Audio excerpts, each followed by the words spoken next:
This one. They're on. All right, can everyone see the slides? Yes. Okay, great. Good afternoon. Thank you for your time today. Thank you for allowing us to join and present. My name is Reza Tak, and this is my wife, Delaney Tak. We're the founders, CEO, and COO of Curingenetics, an LKB1 company. Curingenetics is a seasoned biotech hybrid organization with intellectual properties and agreements in place, years of R&D, successful discoveries, as a result of our diligent undertakings with diversified scopes of work. Over the next 10 minutes, we'll do our best to quickly introduce the Curingenetics opportunity and look forward to answering any questions after the call. First, since the call is open to the public and I've consented to it being recorded, there are three subject matters that we could discuss after the call on a different forum. One is financials due to SEC. One is personal story due to patient confidentiality. And third, relationships and collaboration with our biotechs, pharma, and academia due to NDAs.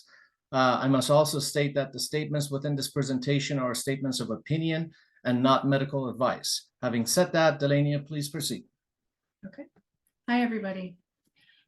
First and foremost, Curingenetics, we are on a mission to cure diseases related to LKB1 gene mutations. Due to our unique approach over the past decade, we are on a trajectory to accomplish our goals. So what is LKB1? LKB1 is a master tumor suppressor gene. It's a hard worker with many important roles.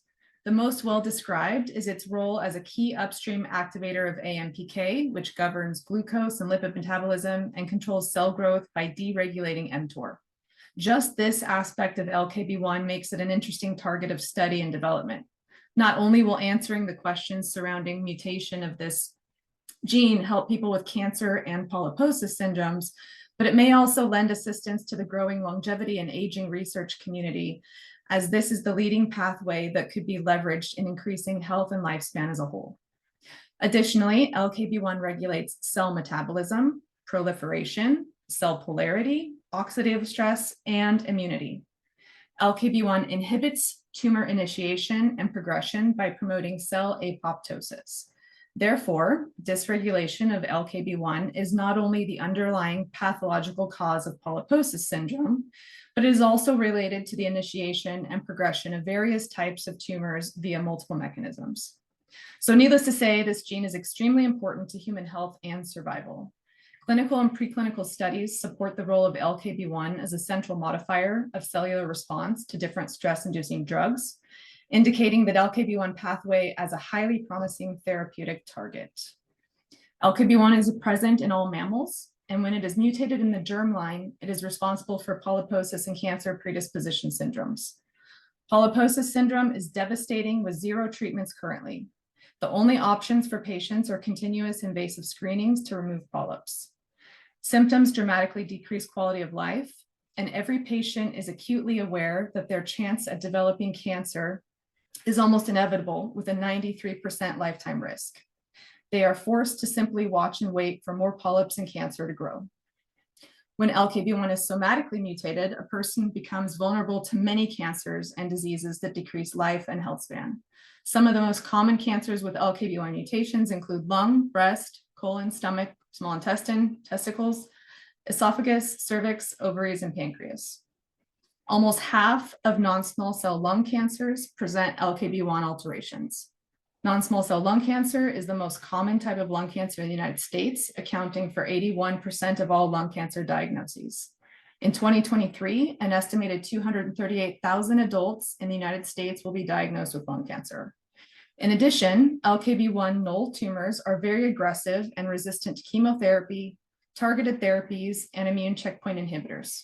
LKB1 loss leads to enhanced metabolic avidity, and treatments inducing metabolic stress have proven successful at inhibiting tumor growth in several preclinical models. Other strategies aimed at targeting LKB1 null cancers exploit its pivotal role in modulating cell proliferation and cell invasion. Repurposed drugs that inhibit downstream proteins of LKB1 have shown success in preclinical models, which provides a clear, fast, and safer path for patients that either have no options or have failed current methods. Building on this work will give patients a concrete chance to finally benefit from an effective therapy. So solutions, first and foremost, repurposing FDA drugs. Scopes of work we have is scope of work 1, nutraceutical, where the research is already complete. Scope of work 2, we have JAK inhibitors, where animal model work has already been complete. It is patented and in the human phase. Scope of work 3, liquid biopsy to not only detect cancers, but also polyps to reduce screening. Scope of work 4, JAK rapamycin combo, research is already done. Scope of work 5, mRNA, there is an intestine delivery pill that has been identified, and there are many others, including robotic delivery of medication to the GI.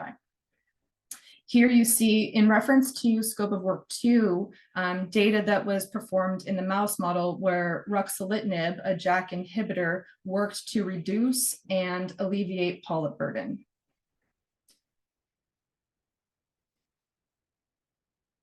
Thank you, Delania. In terms of competition, no one's doing any active work on treatments for LKB1. There is zero competition. Treatments offer broad therapeutic applications. The accomplishments we've had to date is the repurposing FDA-approved drugs. We have a large market size, proprietary interests, over 12 years of R&D with our awareness campaigns worldwide. We have patient communities, scientific groups, medical professional support. We have diversified scopes of work, animal study complete, human trial phase, FDA trial approval, FDA fast tracking, orphan drug designation benefits, and a hybrid structure. By that, we have Curingenetics LLC, which is quote unquote CG Ventures. It's a for-profit entity. CG's ROI benefits its investors, hence the purpose of this call. The Curingenetics Inc., the 501c3 nonprofit charitable organization, its ROI is reinvested back in the nonprofit to further its goals. The reason behind the strategy is to raise investments and donations to speed up activities. To recap, we have a very important cause, large market size to help, animal proof, repurposing FDA-approved drugs, diversified scopes of work for efficient procurement of treatments and cures, intellectual properties, and agreements, many successes to date, patient, scientific, and medical communities worldwide, a hybrid structure to benefit scopes of work agreement funding via investments and donations. We have zero debt and 100% shares. And what we need to do is speed up funding for the scopes of work and expand operations with the savvy personnel and connections. Thank you all for your time. And Roger, thank you again. All right. Well, thank you very much. Let's see. We've got 2 minutes if there are any questions from our audience for the Q&A box. I don't see it. Okay, so let me, there we go. Thank you.